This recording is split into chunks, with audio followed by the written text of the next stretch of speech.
In a corporate world where all employees have great leaders with no egos that create fun cultures where people can do their best work, the employees and companies thrive while doing great things for the customers, themselves, and each other. Well, we know that rarely happens. I'm Jeff Palacio. I have been a leader for over 40 years for every t-shirt size company, from small 16 employees to extra large over 1 million. Please join me while I interview outstanding leaders that will share stories of great leadership and not so great. It will help you become a better leader while poking fun about all the crazy shit that happens in corporate America.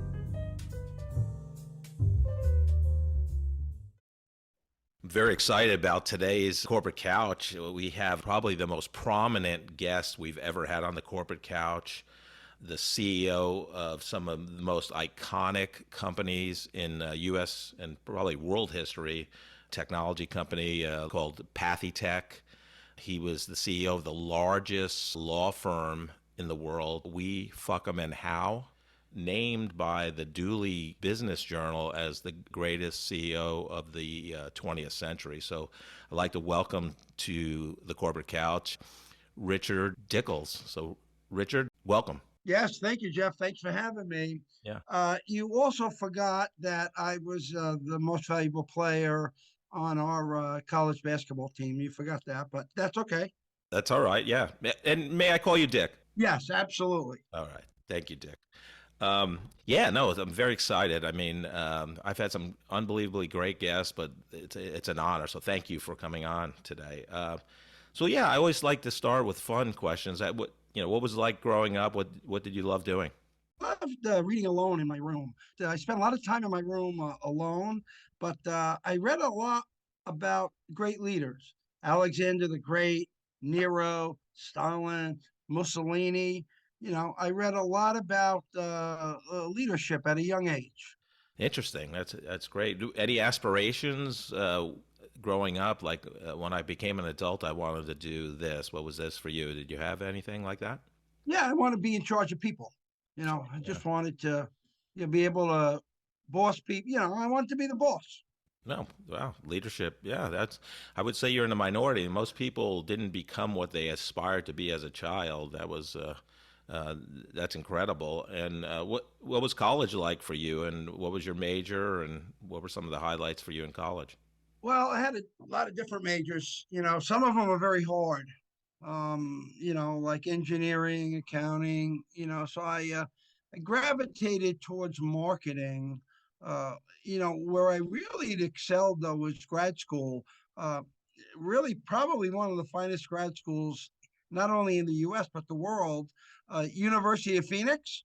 I don't know if you've heard. You probably haven't heard about that, but Wow. yeah, I did some grad school there. Oh, wow, incredible. Yeah, yeah. Had I had a better internet service, I probably would have finished. Now, we don't reveal people's ages unless they reveal themselves, but you're similar age demographics as myself. I mean, you probably went to grad school in a dial-up using AOL, probably, huh? That's exactly it. Exactly it. Nice. With the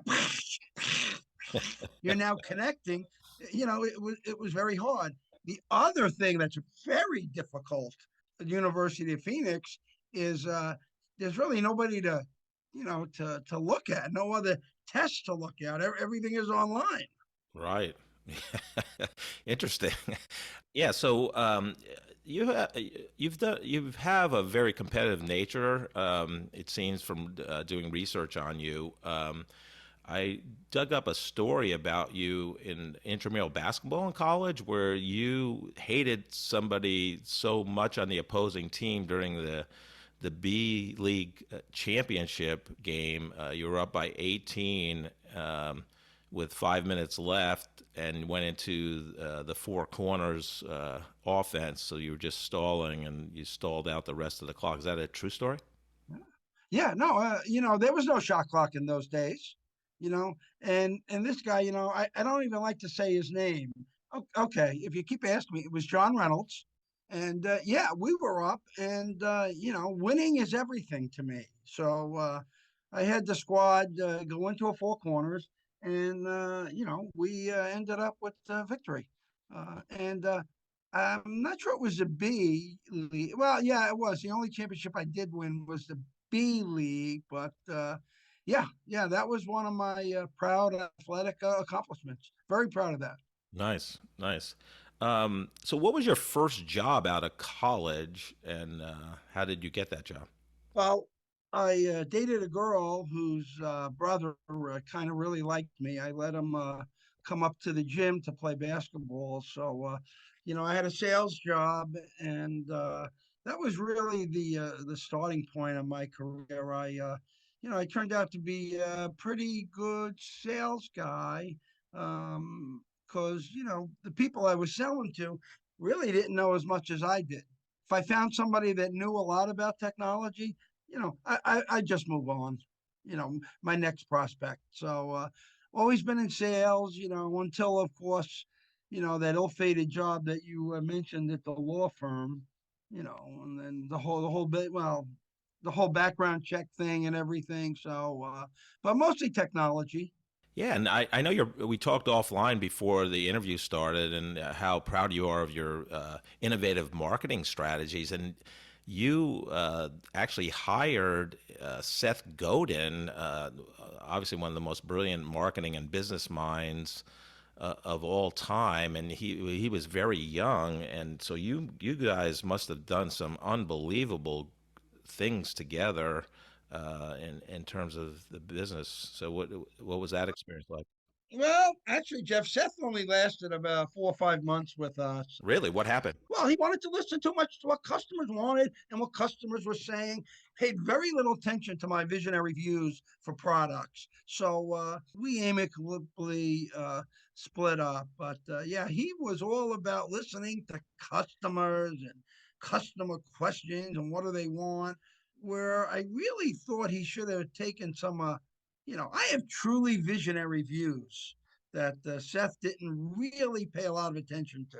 Interesting. Yeah, I know one of your idols was Henry Ford, and one of Henry Ford's most well-known quotes is, the customers could have any color they wanted as long as it was black.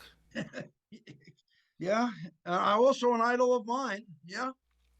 So, Dick, I know based on researching you're very proud of your hiring practices, and I mean, you're hiring other C-suite executives. So, I mean, hiring is very crucial. I'd love to hear some of maybe a story, a success story of hiring a C-suite executive, and what were the candidates like, and how'd you make the final decision? Sure, Jeff. What comes to mind really is our CFO position. Uh, I was looking to uh, have a diversified management team, and I interviewed three women for different age groups. Also, three women for a CFO position. The first was a older woman, 29 years of experience. She'd been a CFO for 20 years, publicly traded Fortune 500 company, a excellent candidate. The second one was, middle-aged woman, new to the CFO ranks, but she had been a CFO for 7 or 8 years, and my committee liked her. I thought she was good. And the final candidate was a younger woman, had never been a CFO before, but had great training, great academics, and increasing levels of leadership in the financial community. So she was a third candidate. Interesting. So based on all that criteria and those three candidates, which one did you end up hiring? Oh, the one with the biggest tits. One of your CFOs, Thomas Sinkowitz, I believe, you had to let him go because during a 6-month period, I guess he had over $100,000 of expense reports at various Hooters locations in Connecticut and the tri-state area. Was that a true story? Well, Sinkowitz was a friend of mine, from growing up and from college. And by the way, it wasn't all Hooters. There were a lot of other bars in there and some, off-site meetings. we had a lot of team building events, and Sinkowitz was just the guy that would pick up the bills, being in the finance department. So, yeah, he, unfortunately, we had to let him go because, once the press gets a hold of stuff like this, it makes it very difficult. Yeah, it was never publicly revealed, but there were rumors there was also strip clubs involved in those expense reports.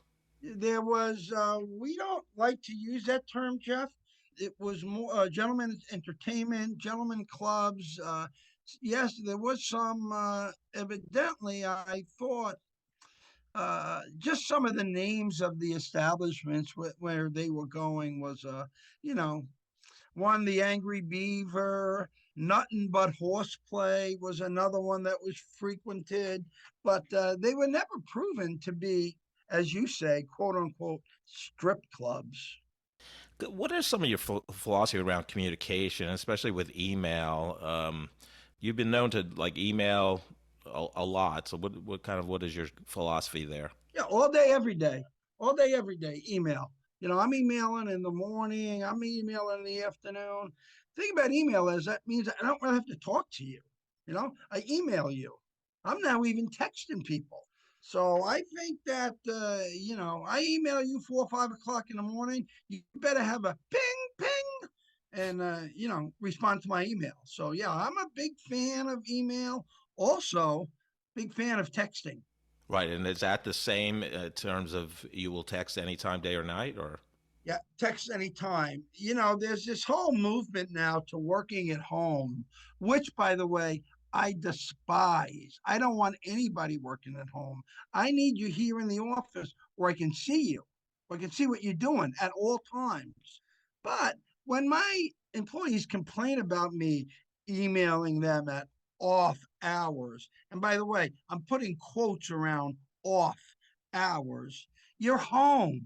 What are you doing? You got nothing else to do but work and get back to my email. So, I don't understand the pushback. I really don't. Yeah, wow, interesting. A lot of great leaders I've interviewed, they're lifelong learners. What has your process been in terms of keeping up with various trends and leadership principles? Because obviously DEI was not a thing, years ago when we started our careers. So how do you keep pace with what's going on? Most of my learning is done on the internet. Right now, by the way, March Madness. I'll be spending a lot more time on the internet while at work, getting scores and games. But you know, um, there's some great learning sites on the web that I utilize. TMZ, for example, a lot of great knowledge coming out of TMZ. I try to check TMZ every day just in case there's any of our competitors, anybody out in the headlines doing, the naughty. I check TMZ quite a lot, so I'm pretty up to date on just about everything. For example, Marquette won last night. Stuff like that. I'm very up to date on important things. Dick, I love to help emerging leaders with leadership advice from great people like yourself. What advice do you have for leaders that are just starting on their leadership journey? Well, I think most importantly, they have to understand that people cannot be trusted. They cannot be trusted. They need to be monitored at all times. And the more meetings you have, the better. As an example, I used to have my staff meeting 7 a.m. on Monday mornings. I don't understand why, but there were a lot of complaints. So I've moved it to 8 o'clock. Also, Friday afternoon meetings. Excellent, excellent way to monitor people, prevent them from starting their weekends early, and to keep a handle on them. But the most important thing to know is you have got to monitor salespeople. You must know where they are, what they're doing, who they're with, how much of your expense money are they spending. Keep on top of them. And most salespeople, for some reason, they don't like it. Late Friday meetings, very, very good. Very good way to motivate and manage your sales organization. Wow, thank you for that. That's very different than any advice we've heard from over the 70 people I've interviewed. But yeah, very interesting point. Dick, you're a gift to corporate America. Thank you so much for being on the Corporate Couch today. Thank you. Thank you. Hey, by the way, I'd be happy to come back again and again, you know. Yeah, I'm pretty booked up right now, but we can check that out. Thanks again for being on the couch today. Joe, I don't know what to say after that conversation with Dick. I'm not sure we can add anything to that leadership journey, if we want to call it leadership journey. But do you have any leadership advice you want to give to the audience? I really don't. I don't have any leadership advice. I do have something else that I can say. That is, why is everybody so tired on April the 1st? It's because they just finished a 31-day march.